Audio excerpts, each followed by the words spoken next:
A Hydra-Headed monster. Carter, this Black Hand business must be stopped. I quite agree with you, Mr. Commissioner, replied the great detective, leaning back in his chair and applying a lighted match to the cigar which the police commissioner had just given him. A few days ago, continued the head of the Department of Police of the City of New York, I called the captains, the inspectors, and the deputy commissioners together to meet me in consultation on the subject, and the consensus of opinion of that meeting was that you are the man best adapted to perform this miracle. I'm sure that I'm quite obliged for their good opinion, murmured the detective. Do you think you can do it? You do, evidently. That is sufficient, isn't it? Yes, for I see that you have no doubts on the subject. Commissioner, said Nick, straightening up in his chair and speaking very earnestly, I never permit myself to doubt myself. There are people in the world who would call that trait one of egotism, but it is not. Still, Nick, it is rather a large proposition to break up the Society of the Black Hand.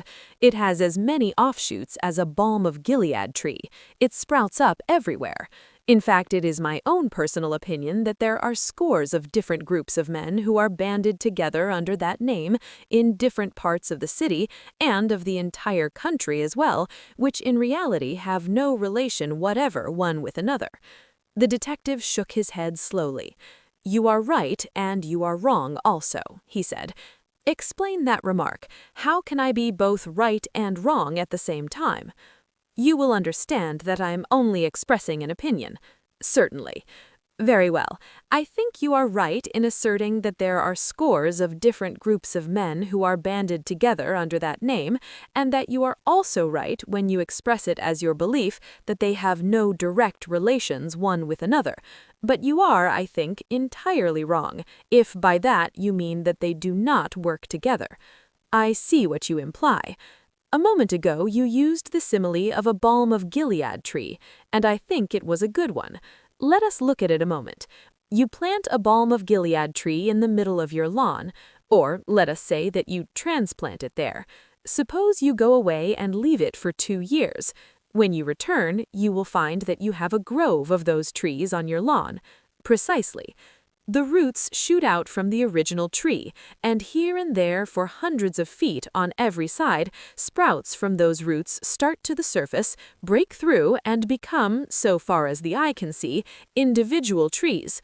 They grow rapidly. They became as large, sometimes larger than the mother tree, and yet there is nothing on the surface to indicate that they are not individual trees, each independent of all the others.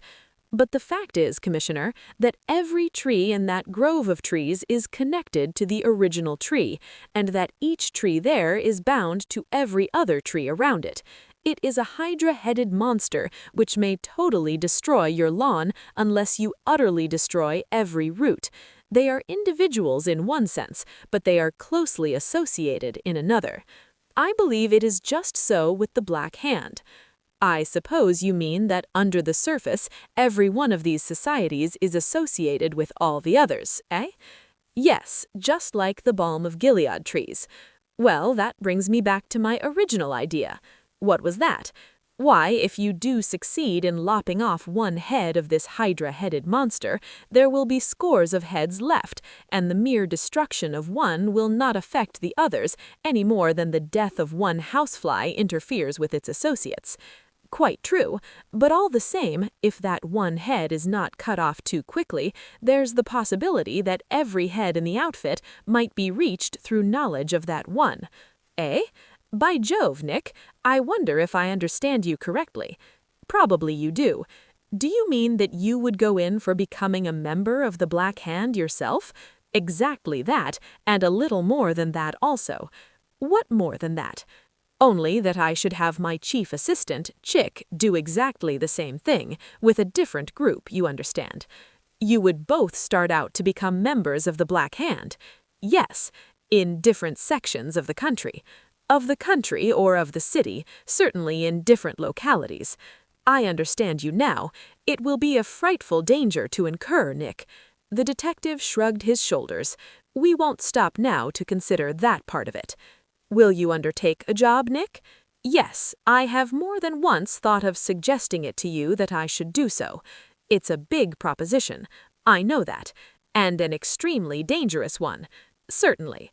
But you will undertake it. I have said that I will. I can't say how pleased I am, Nick, at your decision.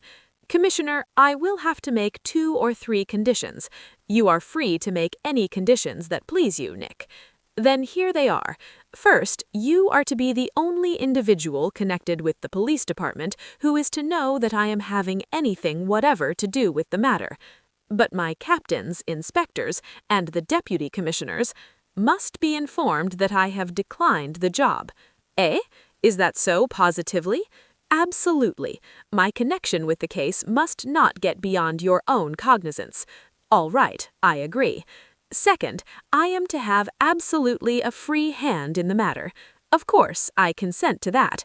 But you don't yet understand what I mean by that remark. Then explain it. I will report to you only when I feel fit to do so. Unless I do report to you, you will not ask me for a report of any kind. Oh, that's all right, too. I may be a week, or a month, or a year on the case. So long as that. Commissioner, I propose to work through the routes we have been talking about. I intend, before I cut off one head of the heads, to know positively where all the other heads are located. I shall not strike a blow until I know that I am prepared to strike 100 or 1,000 blows at almost the same instant. I shall not cut off one head until I know that I can cut off all the others as well. That's a big job, Nick. Yes, and it will take time and ceaseless energy to accomplish it. Sure. And in the meantime, I must be left severely alone. That is agreed. Well, now the third condition is this. I want you to spur the policemen of every precinct to renewed energy against the Black Hand. You want them to keep humping, eh? I do, and with more gee whiz than ever. That shall be done, too. Call your captains and the others together again. Tell them that I have declined to undertake the case. You can say that I have an important matter on now. They need not understand that the important case is this same one. Certainly not. In the meantime, I will disappear. Eh? Disappear? Exactly. Where to, Nick? Not even the commissioner will know that. All right, I am beginning to get on to your scheme. While I am working, there will doubtless be many more Black Hand outrages. I suppose so. I fear so. And my fourth condition is this. I must not look to me to prevent a single one of those outrages while I am working. Your police must undertake to do that. I don't suppose you will actually take part in any of them, will you, Nick? The commissioner asked with a smile. I may be obliged to do so.